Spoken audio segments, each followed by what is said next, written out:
Have you ever wondered what your dog does in the house when you're not around? Well, our last featured business gets rid of the guesswork. Jennifer Murillo takes us down to the yellow brick road. That's right, Toto. We're not in Kansas anymore.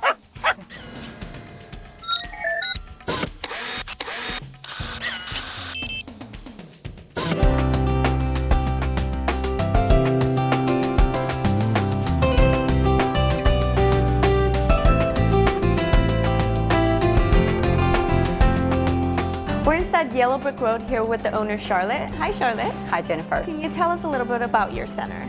Sure. This is a cage-free doggy daycare and boarding facility. We're open 24 hours a day for the dogs, but a little shorter hours for people to come and drop off and pick up their dogs.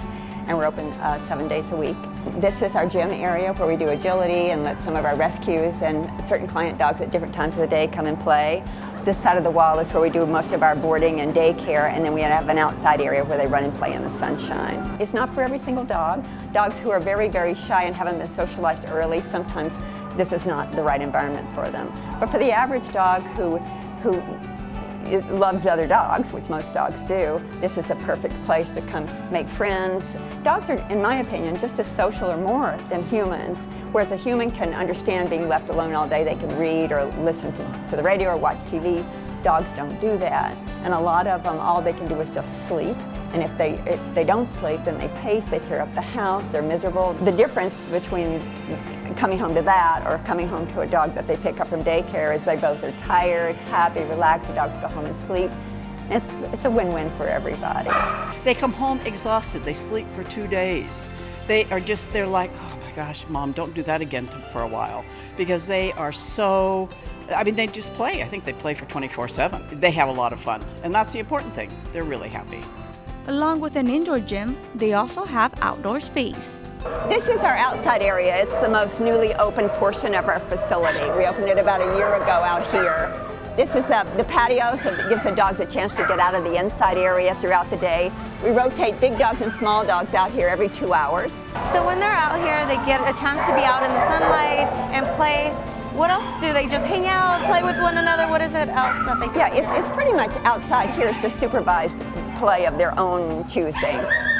So dogs who just want to sit, you can see some of the dogs, all they want is just human contact. Those will sit with the people. The other dogs like to run and chase, but what they prefer more than anything is just hanging out and doing dog play with each other. So that's what we want to facilitate, is just give them quality time just to be a dog. Nessie! I love Charlotte and her staff. They're wonderful. I'm glad they're here. Before a dog can join the pack, Charlotte makes sure this type of center is the right fit for them. We do a temperament test on every dog. We bring them in by appointment and we slowly introduce them to the group of other dogs. We'll put them in an area where there are no dogs and then slowly bring in one dog, make sure they're okay, then another, make sure they're okay. And if it keeps going well and the dog doesn't seem too fearful or aggressive, then we'll slowly merge them out into the rest of the pack. And then if they look like they're happy, they're all getting along, then we give them a thumbs up. Besides doggy daycare and boarding, Yellow Brick Road offers a variety of other services, including agility training in their 6,000 square foot gym. She needs some kind of exercise, and I used to run her on the sidewalk and stuff, but she's 7 years old now, and she doesn't like to go the distance for as long. So this is short spurts, and she can try to maintain her stamina that way. Besides the walks that I give her, this makes her think. And agility really makes the dog bond with you, and then she needed that. So we come down once every other week or so, run all the courses and everything, just have a good time. Charlotte had been operating her own facility in a neighboring city for 13 years before deciding to move here in July of 2011. Well, it really does seem like a home. The dogs here are very happy. I've noticed that the dogs in this short time, they're really happy being here. So why name it Yellow Brick Road? It's kind of a funny thing.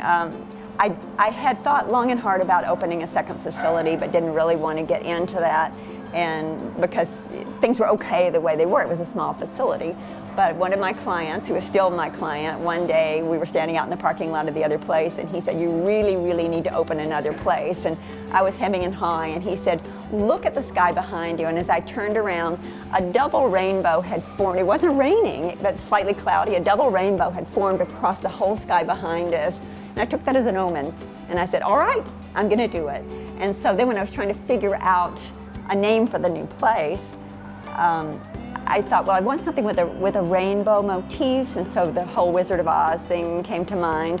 And so we sorted it out a little bit and came up with Yellow Brick Road. And then weird serendipity, we found out after we'd already rented the building that we were on the corner of Kansas. So that was just so perfect. Her love for dogs goes beyond these walls. It began with her father when she was a little girl. It was always, my mindset from him that these were important little lives and they needed to have a good home. And so when I got into Doggie Daycare, I began to realize that I had a space where I could be going and get them and saving them. And since my dogs all my life had come from shelters or off the streets, this was just an opportunity to expand that. And over the last 2 years, the little rescue group that I started has saved and found homes for 62 dogs. I love Yellow Brick Road. We've been coming to Charlotte's place for about 6 years, since this one was a puppy when she was still over in Manhattan Beach. And then when I was looking for a new puppy, she had me come over and look at Chappie. And I took Chappie home as a foster, and that lasted about 24 hours. And I called her and I said, no, we'd keep him, because he is a gorgeous dog. These are all dogs that have been pulled from local shelters and we've found homes for them. Some of them have special needs, like the little one in the cart has brain damage from having distemper when she was a puppy, and without the cart she can't walk, but this gives her mobility. And then we have dogs a lot of these have been pulled from the euthanasia list because they were too old, or in the case of Mary, they're licking his lips. We literally pulled him off the euthanasia list minutes before they put him to sleep just because his teeth were hurting him. All these dogs came from the local shelters. We try to pull from the highest kill shelters possible so that when we get them out, we're really doing a service to the dog and not taking a dog another rescue might be able to easily find a home for. We want to get the dogs that have a harder time. If you feel this center might be the right fit for you and your pet, be sure to check them out. For Business Matters, I'm Jennifer Murillo.